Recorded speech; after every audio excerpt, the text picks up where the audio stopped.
Good morning, my friends. Today we are going to get right back into Harry Potter and the Sorcerer's Stone. I hope you are all enjoying it. I know I am. This is like my, 10th time rereading this book, and it still gives me just as much joy to read it aloud to you guys and introduce you to the world of Harry Potter, because that was a big part of my childhood as well. So we're just going to jump right back into Chapter 5, Diagon Alley. Harry woke early the next morning. Although he could tell it was daylight, he kept his eyes shut tight.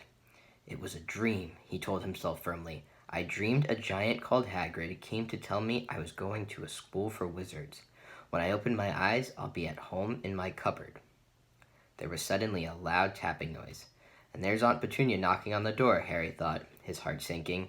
But he still didn't open his eyes. It had been such a good dream. Tap, tap, tap. All right, Harry mumbled. I'm getting up. He sat up, and Hagrid's heavy coat fell off him. The hut was full of sunlight. The storm was over. Hagrid himself was asleep on the collapsed sofa, and there was an owl rapping its claw on the window, a newspaper held in its beak. So it wasn't a dream. Harry scrambled to his feet, so happy he felt as though a large balloon was swelling inside him. He went straight to the window and jerked it open. The owl swooped in and dropped the newspaper on top of Hagrid, who didn't wake up. The owl then fluttered onto the floor and began to attack Hagrid's coat. Don't do that. Harry tried to wave the owl out of the way, but it snapped its beak fiercely at him and carried on savaging the coat. Hagrid, said Harry loudly, there's an owl. Pay him. Hagrid grunted into the sofa. What? He wants paying for delivering the paper. Look in the pockets. Hagrid's coat seemed to be made of nothing but pockets. Bunches of keys, slug pellets, balls of string, peppermint humbugs, tea bags. Finally, Harry pulled out a handful of strange-looking coins. Give him 5 nuts, said Hagrid sleepily. Nuts? Sorry, friends. The little bronze ones. Harry counted out 5 little bronze coins, and the owl held out his leg so Harry could put the money into a small leather pouch tied to it. Then he flew off through the open window. Hagrid yawned loudly, sat up, and stretched. Best be off, Harry. Lots to do today. Gotta get up to London and buy all your stuff for school. Harry was turning over the wizard coins and looking at them. He had just thought of something that made him feel as though the happy balloon inside of him had got a puncture. Hagrid. Said Hagrid, who was pulling on his huge boots. I haven't got any money, and you heard Uncle Vernon last night. He won't pay for me to go and learn magic. Don't worry about that, said Hagrid, standing up and scratching his head. Do you think your parents didn't leave you anything? But if their house was destroyed, they didn't keep their gold in the house, boy. Nah, first stop for us is Gringotts, Wizard's Bank. Have a sausage. They're not bad cold, and I wouldn't say no to a bit of your birthday cake, neither. Wizards have banks? Just the one, Gringotts, run by goblins. Harry dropped the bit of sausage he was holding. Goblins? Yeah, so you'd be mad to try and rob it. I'll tell you that. Never mess with goblins, Harry. Gringotts is the safest place in the world to anything you want to keep safe, except maybe Hogwarts. As a matter of fact, I gotta visit Gringotts anyway, for Dumbledore, Hogwarts business. Hagrid drew himself up proudly. He usually gets me to do important stuff for him. Fetching you, getting things from Gringotts. Knows he can trust me, see? Got everything? Come on, then. Harry followed Hagrid out onto the rock. The sky was quite clear now, and the sea gleamed in the sunlight. The boat Uncle Vernon had hired was still there, with a lot of water in the bottom after the storm. How did you get here? Harry asked, looking around for another boat. Flew, said Hagrid. Flew? Yeah, but we'll go back in this. Not supposed to use magic now I've got you. They settled down in the boat. Harry was still staring at Hagrid, trying to imagine him flying. Seems a shame to row, though, said Hagrid, giving Harry another of his sideways looks. If I was to, speed things up in a bit, would you mind not mentioning it at Hogwarts? Of course not, said Harry, eager to see more magic. Hagrid pulled out the pink umbrella again, tapped it twice on the side of the boat, and they sped off toward land. Why would you be mad to try and rob Gringotts? Harry asked. Spells, enchantments, said Hagrid, unfolding his newspaper as he spoke.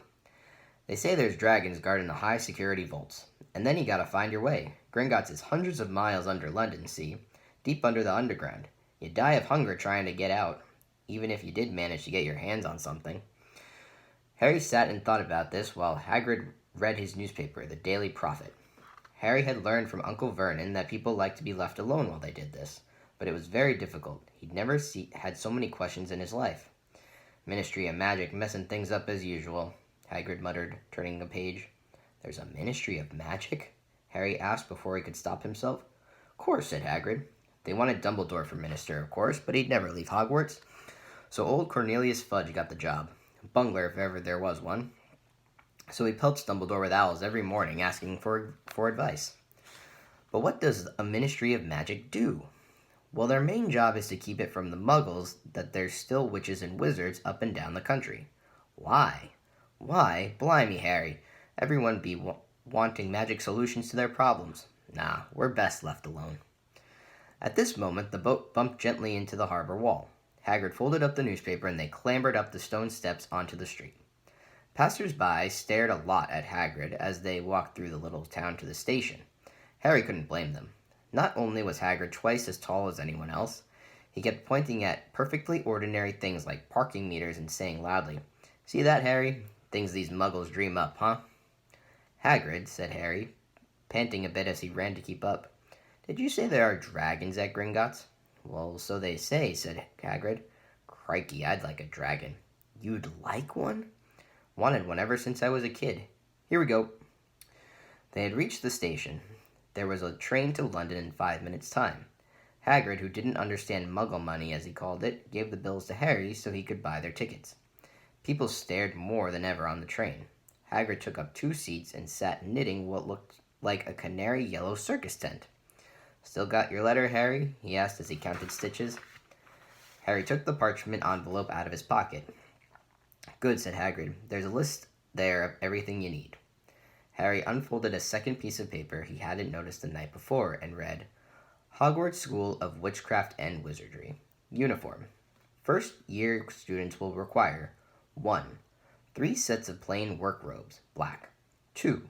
1 plain pointed hat, black for day wear. 3. 1 pair of protective gloves, dragon hide or similar. 4. 1 winter cloak, 1 winter cloak, black, silver fastenings. Please note that all pupils' clothes should carry name tags. Course books. All students should have a copy of each of the following. The Standard Book of Spells, Grade 1, by Miranda Goshawk. A History of Magic, by Bathilda Bagshot. Magical Theory, by Adalbert Waffling. A Beginner's Guide to Transfiguration, by Emmerich Switch. 1000 Magical Herbs and Fungi, by Phillida Spore. Magical Drafts and Potions, by Arsenius Jigger. Fantastic Beasts and Where to Find Them, by Newt Scamander. The Dark Forces, A Guide to Self-Protection, by Quentin Trimble. Other equipment. 1 wand, 1 cauldron, pewter, standard size 2. 1 set glass or crystal phials. 1 telescope, 1 set brass scales. Student may also bring an owl or a cat or a toad.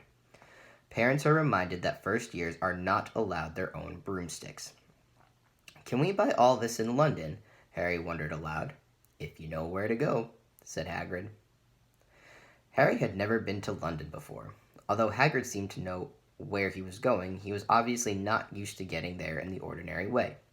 He got stuck in the ticket barrier on the underground and complained loudly that the seats were too small and the trains too slow. I don't know how the muggles manage without magic, he said, as they climbed a broken-down escalator that led up to a bustling road lined with shops. Hagrid was so huge that he parted the crowd easily. All Harry had to do was keep close behind him.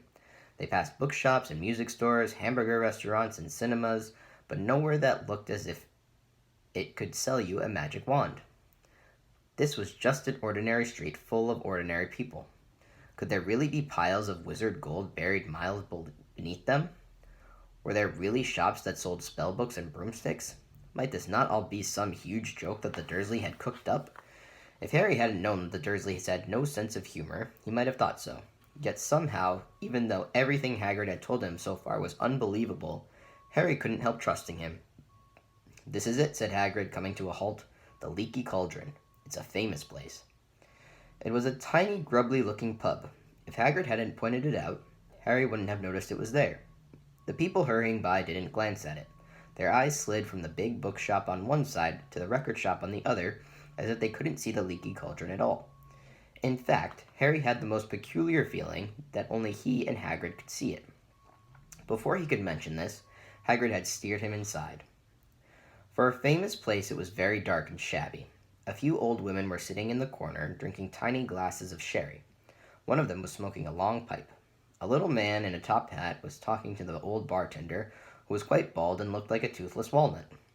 The low buzz of chatter stopped when they walked in. Everyone seemed to know Hagrid. They waved and smiled at him, and the bartender reached for a glass, saying, "The usual, Hagrid?" "Can't, Tom. I'm on Hogwarts business," said Hagrid, clapping his great hand on Harry's shoulder and making Harry's knees buckle. All right, my friends, we will finish the rest of Chapter 5 tomorrow.